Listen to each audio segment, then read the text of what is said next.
If life was a thing that money could buy, the rich man will live and the poor man will die. Whoever wrote that line must have seen life through the same blurry lens I see it now, full of unfair endings, painful goodbyes, and I can't lie, that line has been dancing in my head for days. Maybe it's the news, maybe it's grief, maybe it's just life showing me true colors. But one thing I know for sure, something doesn't feel right. Sometimes it feels like we are stuck in a badly written movie. The heroes die early, the villains live longer, and the ones who carry the lights in their hearts are the ones the world put out first. But why? Why do the good always die young?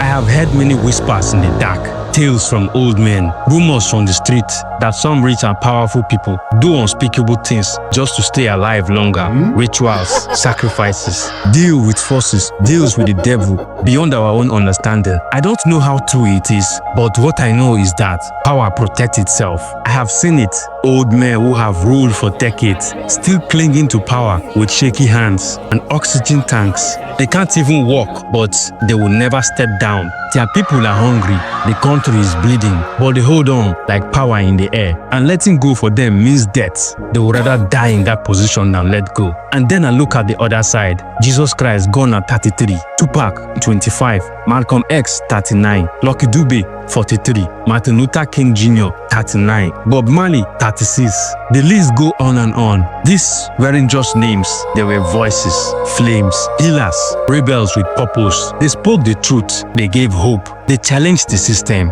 built on greed and oppression. And just like that, they were taken, gone forever. Sometimes I wonder, is it dangerous to be good in this world? Is being kind and courageous now a death sentence? Should we start being selfish just to survive? Because sometimes it feels like goodness has no reward, no protection, no guarantee. You love, you serve, you fight for others, and still you go too soon. I think of my friend who died helping strangers during a robbery. I think of my neighbor's son, sharp, full of life, killed in a protest. I think of all the mothers who cry at night, not for what their children did wrong, but for what the world did to them for doing right. It hurts, it cuts deep, and if you have ever lost someone too soon, you will know this pain. But here's something I've come to understand with time. The measure of a man is not how long he lived, but how deeply he touched others' lives. Legacy is not built in years, it's built in impact. The good may die young, yes, but they live forever in the stories we tell, the music we play, the freedom we enjoy,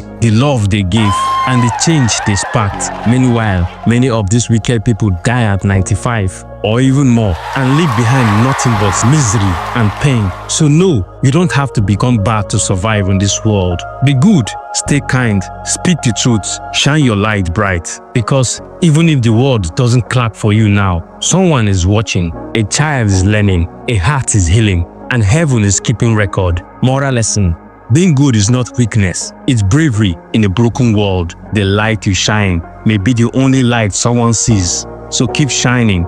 Death may stop your heartbeat, but it can't silence a legacy. Live intentionally, love deeply, and leave something that will outlive you when you are gone. Evil may last long, but never live forever. Call to action. If you have ever asked, why do the good die young? No, you are not alone. Let that question push you to live better, not bitter, because the world needs more light.